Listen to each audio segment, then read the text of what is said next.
sorry for the late upload. You guys have never seen my face before and you're not even aware that this is a late upload. Hey, what's up? My name is Naja, aka the Voodoo Child, and I am the host of this segment called Tribetea, where you guys basically send in your problems, if you need advice, or if you just have like a really funny thing that happened to you and you want to share it. We are here for it. If you guys want your stories read on this channel, please go ahead and email me in the email in the description below. Make sure you are emailing the advice email and not the business email. In the future, the email is going to get a little bit more organized. As of right now, we're kind of focusing on having everyone's story heard. So we're just reading them as they come. But in the future, 2020, this segment, this channel, it's gonna get more organized. So just be patient with your girl. But I'm just gonna get right on into it. So this first one is called and Chilies, Not Today Satan. Now, I almost read this before, so if that title sounds familiar to you guys, that's why, but I have not read it. I did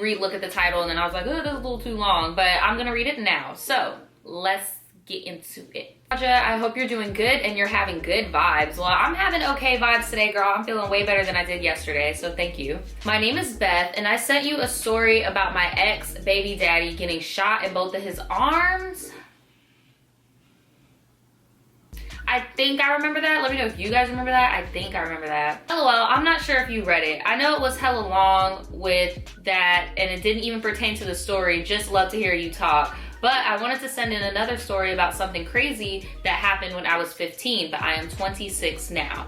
Okay, I was about to say, sorry sis. Age limit, that is another thing that will be changing in 2020, so just stay tuned, stay tuned. But anyway, I was in 10th grade and it was either at the end of September or early October. I am bisexual and at the time I was in a relationship with a girl named Juliet. Since my house was closer in town, we would walk and hang out at my house after school.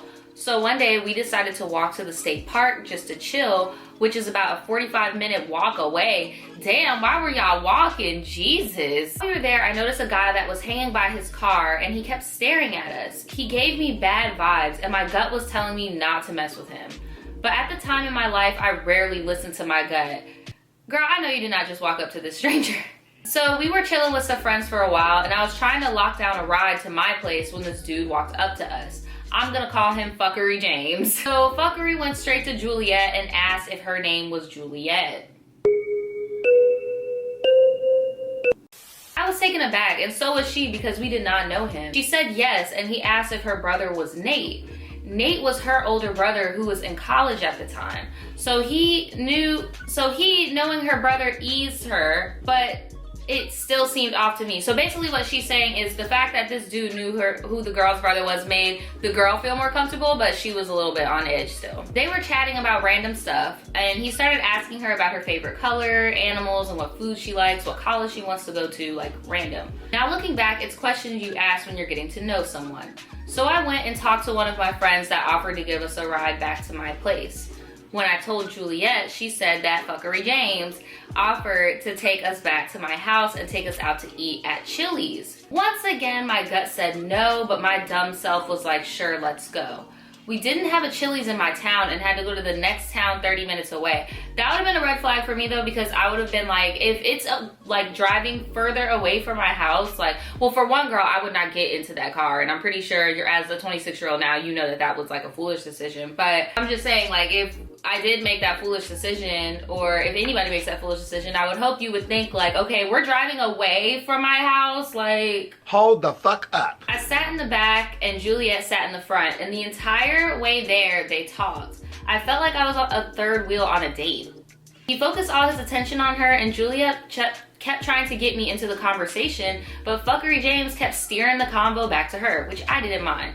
At this point, I saw what was going down and Juliet did too. He was hella into her and he had no idea that Juliet was a full-blown lesbian. Fuck being a lesbian, how about a full-blown fucking child? Fuckery said he works construction and that he's 29 years old. What? I asked him why he's hanging out with two 15-year-olds and he said he likes the company. Stop it.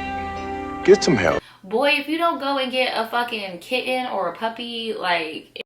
I went to the bathroom, and when I came back, he gave me the dirtiest look imaginable and got up and went to the bathroom. Juliet turned to me and said he asked her out. She explained to him that 1, she is a lesbian and is dating me, and 2, even if she wasn't dating me or a lesbian, she's not interested in dating older people. He told her that being gay is a sin, and she's only dating a chick because she hasn't had good business yet. Sir, you want to talk about sins? How about lusting over teenage girls? Not a Christian! Disgusting. This is a whole ass middle-aged chomo bitch. What? Juliet was so nervous and freaked out and it pissed me off. She didn't even want to get in the car with him, but I had no one that could come all the way there to get us unless I called my parents. I didn't want to get in trouble, so I told her I would sit in the front.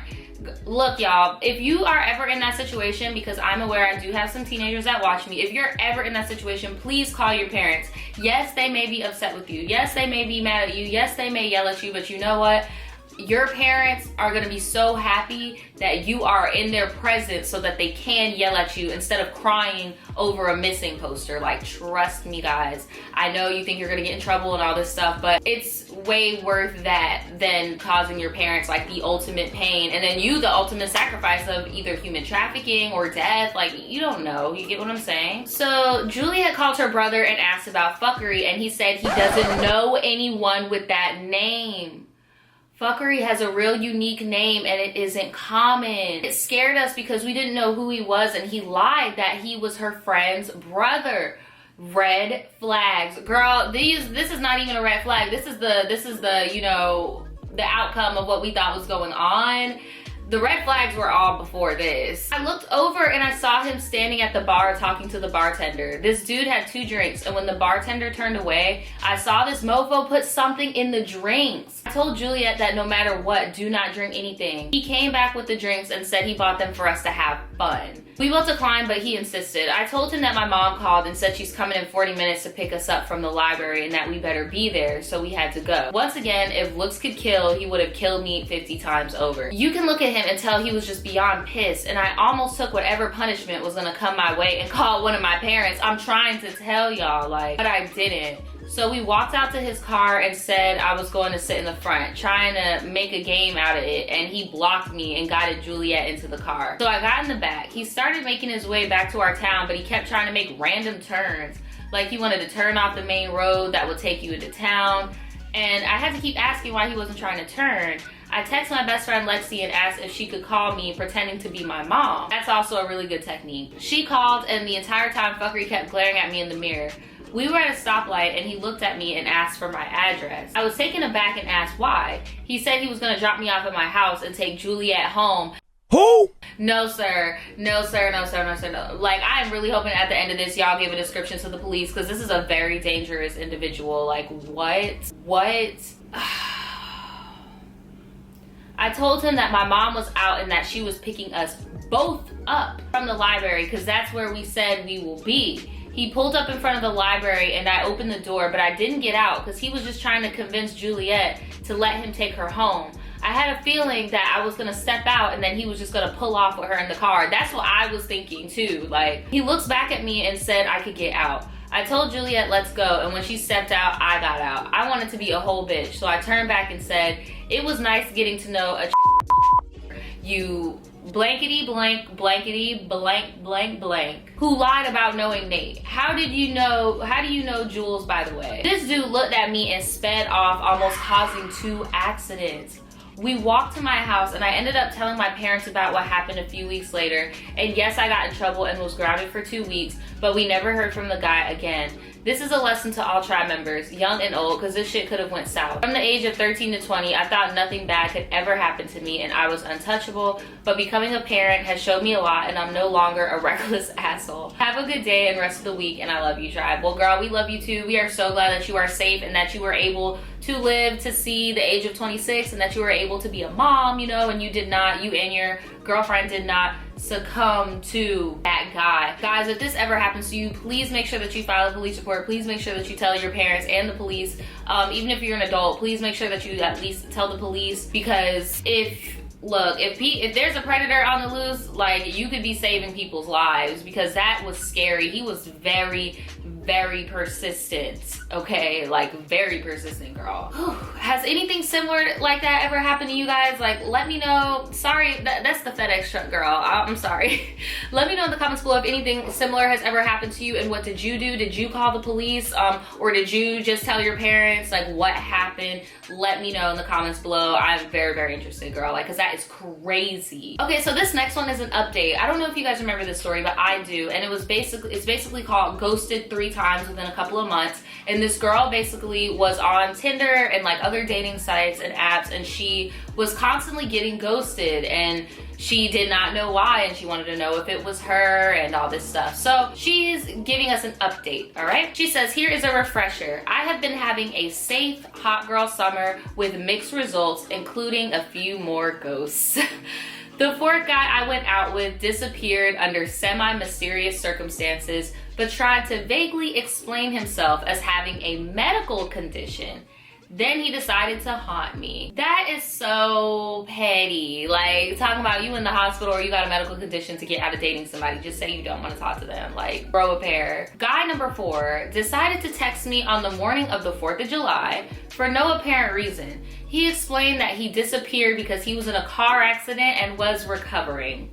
I asked him why he suddenly decided to explain himself. He said he had no reason in particular, just because he felt like being a mature adult and closing gaps. Shut your goddamn ass up. Sir, if I'm talking to you and you got into an accident and we're talking, like, the first thing I would expect is for you to hit me up and let me know that you're in the hospital. Like, I'm gonna be worried about you. I'm gonna want to check up on you. Like, or if you really cared about somebody, you would want them to know that you're in the hospital. So that's why I'm like, I don't believe you, sir. Talking about I'm being mature and closing gaps. I was annoyed because I had accepted his absence, and then he just decided to drop this information in my lap at a terrible time after declining to disclose what went down weeks ago when I asked for an explanation. So he declined to let you know what was actually going on when it was current. But so it was an inconvenience to him to just tell you that he got into a car accident. Yeah, I'm not buying that. I'm sorry, I'm not. What? So a holiday while I'm on vacation. Thankfully, I was surrounded by friends and that I could vent. I told the new guy number 11, damn girl, I've been seeing about this situation. He was concerned about if I was upset and if it would affect what we have going on. Understandable. I told him I was annoyed, but fine, and that the dude was trash. Obviously, the accident and the subsequent hospitalization was beyond number 4's control, but girl, I really don't think that happened to him. I think that he's lying, and now he's trying to hit you back up because his well is dry. He don't got no more hoes, girl, and now he's trying to hit you up. Like, that's what I think's going on. But anyway, he had ample opportunity to say something, or you know what, even stick to silence. Not just pop up every couple of weeks randomly trying to soothe his conscience or maintain nice guy status. I know that's right, girl. Like, leave me the fuck alone. Like, leave me alone. Like, obviously the accident and subsequent hospitalization was beyond his control, blah, blah, blah. So I decided to go official. That's good for you, girl. I decided to go official with number 11 after almost 3 months of us seeing each other. I now have a boyfriend that brings its own issue. Wait a minute. I decided to go official with number 11 after 3 months of seeing each other. I have a boyfriend that brings its own issues, but I guess that's a good thing. Are you saying that you're dating 2 guys at once, or are you saying that number 11 has issues? I'm gonna need you to clear that up, girl. But that's pretty much all she has for her update. I need you to clear that last sentence you just said up, because you said, I have decided to go official with number 11 after 3 months of us seeing each other. I have a boyfriend that brings its own issue, but I guess it's a good, like, I don't know, maybe it's just me reading a little bit too much into it, but I'm a little confused, girl. I'm a little confused. That's pretty much it for today, guys. Sorry it's so short. It's because I uploaded late as fuck, but I really did not want to let things that I have going on affect my work ethic. I really didn't. And doing Tribe Teas really makes me feel better. And I just wanted to get in front of the camera, regardless if I posted at 2 p.m. Eastern Standard Time. Like, I still want to get in front of the camera and have a good time with you guys. So yeah, let me know how you guys feel about these stories and that update in the comments below, and I will see you guys tomorrow. Bye.